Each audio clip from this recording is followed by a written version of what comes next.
Let's go. It's one of my favorite topics to talk about. Episode 512. We're talking about Joe Rogan and Post Malone, and what are they talking about? The two perfect people to be talking about something that I love so much, MK Ultra.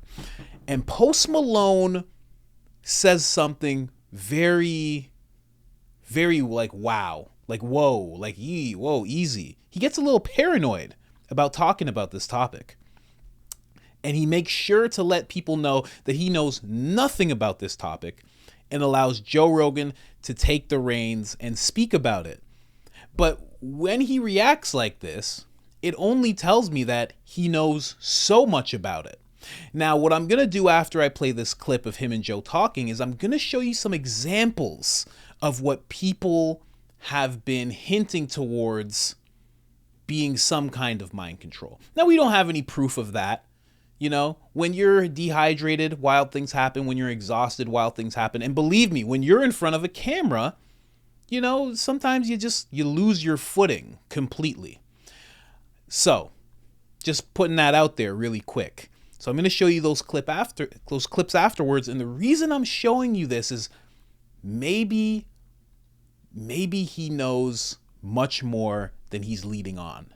And maybe it's because he's close to people who may have some things going on in their mind. I'm not gonna say any more than that. Let's get right into it. First, I got to bring you to the store. This is IamCoachColin.com, and this is our newest design. Cricket connoisseur himself, the inspiration for Dr. Evil, public enemy #1. If you don't know about the guy, Google the guy. Just Google "You Will Own Nothing and Be Happy," and you will find his picture, and you'll learn everything you have to learn about the man. We also have the certified pure blood shirt. This one is for those of you who survived the psychological experiment thrust upon us all and came out of it unscathed. This is your certificate of achievement. Get yours now. IamCoachColin.com. And then we have my personal favorite. They're all my personal favorites, I got to be honest.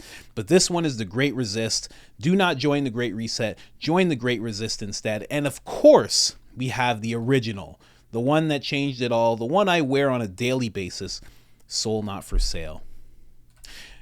All of that can be found on IamCoachColin.com. And if you want 10% off, you don't got to sign up with your email or anything like that. I'm just going to give it to you right now. Put in I am Coach Colin in the discount code area, and that gets you 10% off. All capital letters, all one word, one L in the name Colin, and that gets you 10% off. Big purchase, small purchase, doesn't matter. And if you've done that already with us, thank you so much. You are much appreciated. Thank you, thank you, thank you. Now let's get into this clip. Actually, you remember the Russian sleep experiment or whatever the hell? Right. But just some NPC streamers. What did they figure out from that? Like, what is the limit of the human body where you can go without sleep? Well, I don't know if that's like, if that experiment was real. But because you hear the story about it. Like, you know, the one where they're like, I don't know if it's just like a creepypasta or whatever, when they did the sleep experiment. That's what Wiki says. What happened? Wiki says it's a creepypasta. Yeah, it's a creepypasta. What is a creepypasta? It's like a creepy story, like a scary story that just people, a story that people tell, but it's like, not real. But I wonder. Isn't that like they murdered each other or something like that? Yeah, they started like murdering everybody. So they say in the story. It's a story. That makes sense. But that makes sense that that's not real. Did they ever really push that? If they did, they probably won't talk about it. You know, like it's so like inhumane. Like, and given, well, you think about, fuck, they're gonna kill me. Just like MK Ultra and all that shit, man. I was about to go there. All that shit, like, I'll let you talk about it. So I just know what it is, but I don't know anything about it. It's a real program that the CIA was running, where they were experimenting with people with LSD to find out what LSD did, and they wanted to know, like, how can we use it? Can we use it to interrogate our enemies? Can we use it as a truth serum? Like, what can we do with it? By the way, guys, I have no idea what this stuff is. There you go. and what they did was they started experimenting, and not just the United States. They did it with British soldiers, too, in the 1950s. There's a video of these British soldiers that they gave them acid. See if you can find that, because it's a wild video. These dudes, they just dosed them up and had them running through the woods. They're like, ah! So do you have like Manhunter's on that. You ever watch that show, Manhunter? What is that? He's like the guy that like he's like, all right, if you can hide, I'm the best tracker in the world. If you can hide from me on my horse, like. But how do they keep track of what they did in the woods? That's a good question. How do they, Jamie? What, in this case? Yeah, they filmed them. Right. So they. But what if they went super deep? Yeah, right. How do they keep track of them? Keep them from just going on an acid marathon. We risk it, I think. I don't know. They didn't give a fuck about these dudes. They were going to send these dudes in fucking bullets. I mean, this is the fucking right after storming the beach at Normandy days. You know, these are wild times, man. People just ran into gunfire back then. They were different men. Are these guys all on acid right now? Yes. Now, watch them start laughing. They can't stop. They can't stop laughing. So they're soldiers, and they're sitting there doing their job, but they can't stop laughing. They're just tripping balls. And then later, there's some footage of them in the woods. They took them to the woods afterwards. Or maybe there's... Yeah. I think might be a different one, because I have not seen this one. But I think they did it with a bunch of people. And they did it at Harvard. You know, Ted Kaczynski, the Unabomber, he was a part of the Harvard LSD studies. He was a participant. Yeah. No shit. They dosed that dude up with acid. No shit. Yeah, they dosed him up with acid. And then he was... You know, he had Did that guy have a rifle? Yeah. So these are the guys. They can't give a dude with a rifle LSD. But yet they did. Look at these dudes. They got cameras and fucking... What is he? He's holding on to his headphones. He's can't trying stop to put laughing. the headphones on the tree. They can't stop laughing. Look, looks like a great drug. And they were like, okay, this has no military purpose at all. We cannot use this. This is exactly the opposite of what we want. What did they do? Chop it? They're chopping it? Are they chopping a tree? I don't know. This guy's climbing a fucking tree. He's out of his mind. Why do they have firearms? Because they were army guys. That's crazy, though. Yeah, British Marines. 1964, that was. So what the CIA was doing is they were experimenting with prostitutes. So what they would do is they would set up a brothel, and they would have these guys go in to try to get with the prostitute, and the prostitute was a CIA agent. She would give them a drink that was laced with acid, and they would watch these guys through two-way mirrors. That's insane. Yeah, they were just trying to figure out what does acid do. Like, and what can we do just with totally people? Yeah. unsuspecting. Yeah.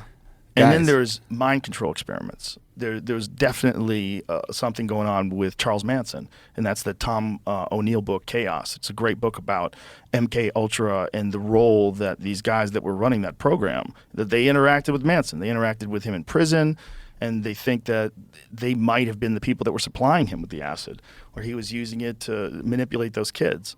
And the whole thing was to discredit the anti-war movement. They were trying to develop this attitude in America that hippies are dangerous and murderous. And, you know, these people that are like, stop the war, these people they're a threat. Sure. And so one of the ways they did it was this high-profile guy, Charles Manson.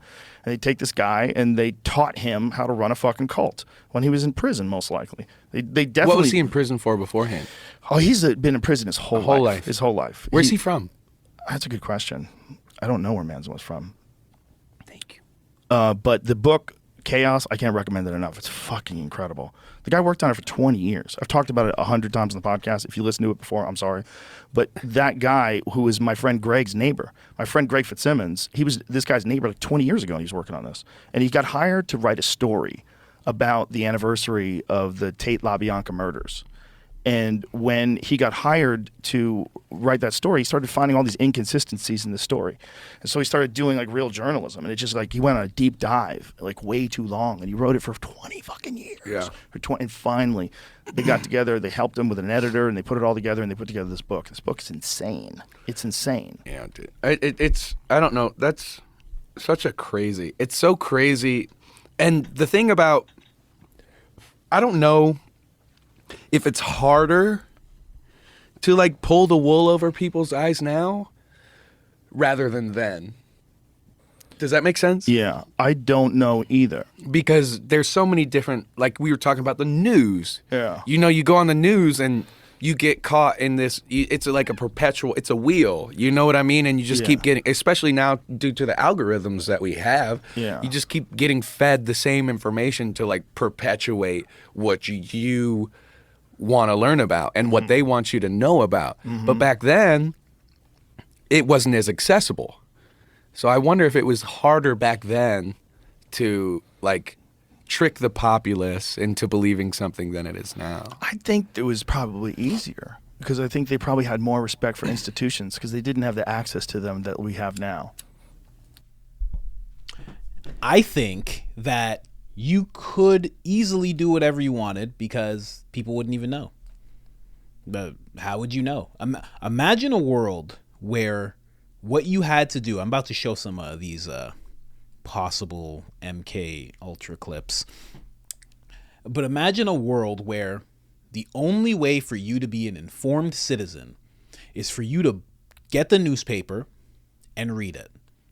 And maybe you had enough money that you can get the New Yorker, you had your local paper, maybe there was another paper that maybe talked about world news, maybe, probably not though. That's it. And you just have to, day after day, you just go through that paper, you read it, you read about the finances, you read about business, you just read about this, you read about that. That's it. That's all you get. And you're supposed to be informed off of that. The reason that it was easier back then is because you didn't have anything. And if you wanted to go really deep, you went to a library. And that didn't give you anything current. It just gave you things of the past, which could be helpful. But then you had to find the right book. And then you had to read the whole thing.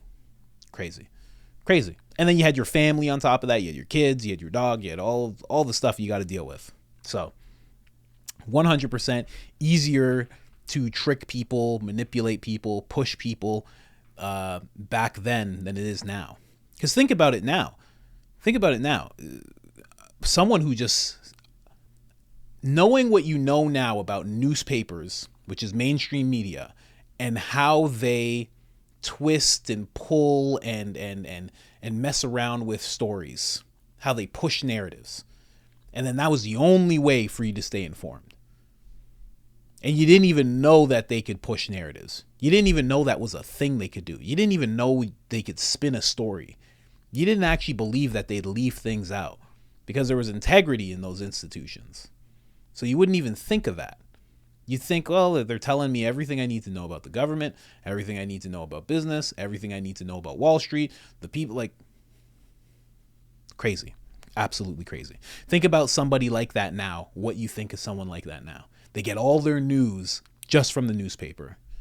You'd be like, oh man, this poor bastard. This guy, he just reads the newspaper, that's it? I'm going to blow his mind. Tell him about MK Ultra. They ain't putting that in no newspaper back then. Just no chance. Now let's go to the more important thing. Post Malone, his first reaction to talking about this, he made sure to say he did not know anything about this. Very, very interesting to take that type of, you don't have to do anything like that. He could have just said nothing. He could have just said, I've heard of it, but could you tell me a little more about it? He went through, they're gonna ice me. I don't know anything about this. Let me be perfectly clear. He even looked at the camera and said this. I don't know. Little wild in my opinion. Little wild that he would do that. But let's bring up these clips that I was telling you guys about. Very interesting clips. Let's switch over here. Nancy Pelosi. You ever seen this clip? She's in an interview, and Kyle Kalinske is where I found this clip. This is not his actual clip, but I saw him talking about this.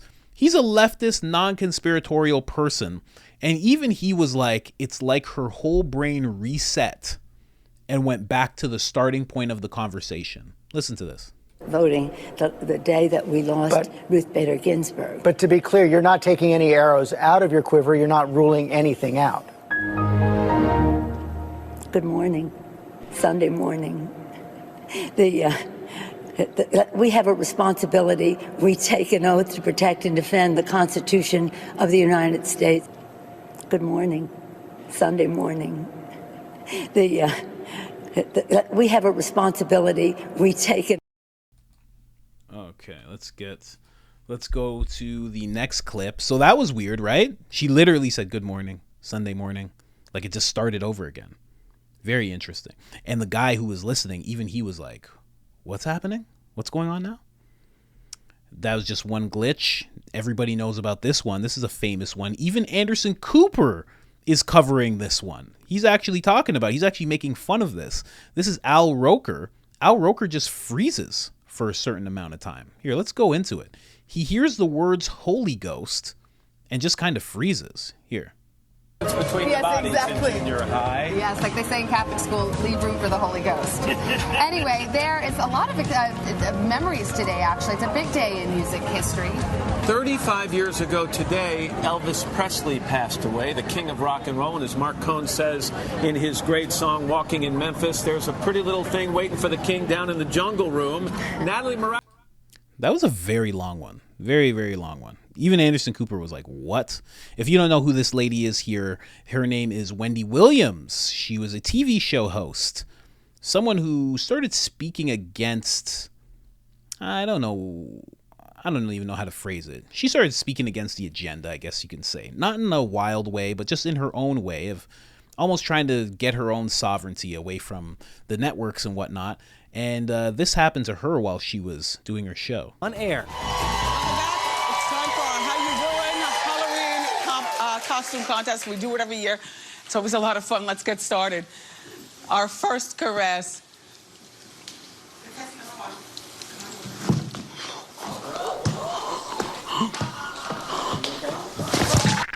The show. That was. So she literally just drops. Very odd. You know, now this one, it could be because it's hot. I mean, look what she's wearing. She has this big hat on. She's obviously wearing a wig as well. All of that could be very hot. Who knows what she did beforehand? Who knows what she was doing the weekend before? Could be dehydration. That's usually what they say. And, you know, believable. I'm dehydrated right now. My head hurts. You know, I'm not exactly freezing, but your boy's top notch. So can't expect that from me. You do know I identify as Tucker Carlson, yes? Okay, so just putting it out there. Now let's watch this one. This is Mitch McConnell. Am I saying that right? McConnell? This is a very recent one. This happened, I want to say, couldn't be further from like 3 weeks ago, 2 weeks ago. This happened very recent. So let's watch this one. Cooperation and a string of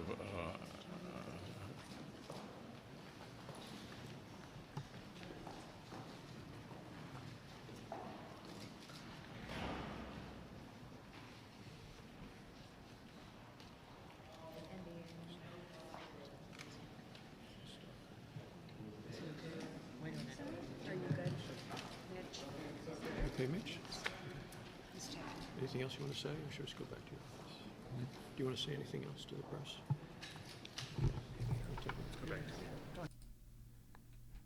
You want to say anything else to the press? He just walks away. It's very interesting. Very odd. Now, that's an old gentleman. I mean, he could have been... I'm making all the excuses in the world. He's very old.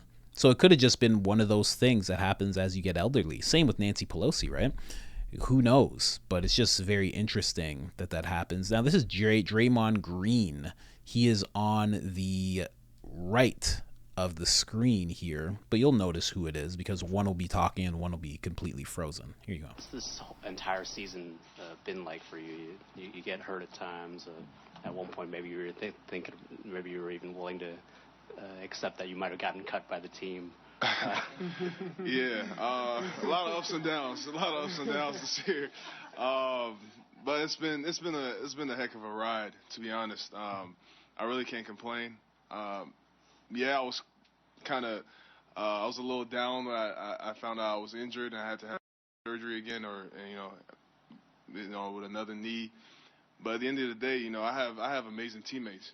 Guys like Draymond, everybody on this team, they come over there, they wrap their hands around me like, yo, we got you. And so that one was semi-brief, I guess you could say. He was just kind of staring. The whole thing with me is with that one, it's like no blinking, and like he kept his mouth like right at like it was here, and it was like he just like kind of kept it there. Pretty hard to do like intentionally, but who knows? But again, I only show these clips because of the way Post Malone reacted. So maybe it's because he's close to this type of thing that he wanted to make it so clear that he didn't know anything about this. Because you can talk about this all day. Joe Rogan has had full podcasts with people talking about this subject, and it's not like it's not something that is not true. It's a very true thing that was done.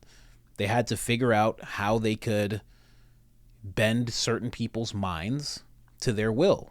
And they went about that through various experiments, and it's a known thing that happened.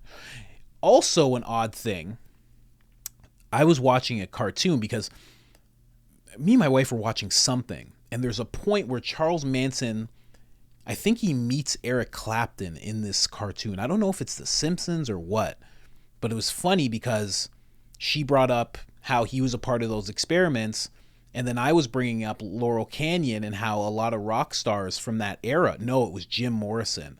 That's what it was, which is even weirder. It was Jim Morrison in this like animated thing. Jim Morrison turns around and Charles Manson's like, "Hi, I'm Charles Manson." And they shake hands and he's like, "Hey, good to meet you. Very good to meet you. No, we'll talk again sometime." And then they just like walk away from each other. And I was like, that's a weird pairing.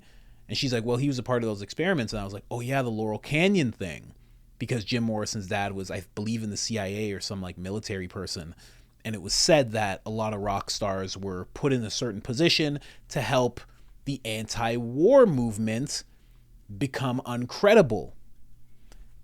And as you heard Joe Rogan talk about, possibly there were other factors with Manson where they were also trying to make these anti-war people uncredible, trying to make hippies seem dangerous and dirty. So both of them. And then in this animated thing they met. It was very interesting. Just a little side note. But again, like if you haven't liked already, subscribe if you haven't subscribed already. Help boost us out of the shadow realm. It helps so much, you have no idea. And other than that, I'm out. Episode 512. What do you think about Post Malone? What do you think about his reaction? Is he scared? Is he kidding around? What do you think about all those clips I just saw? Is it just dehydration, exhaustion? That's usually what they say, and it could be. I do not know. Other than that, I'm out.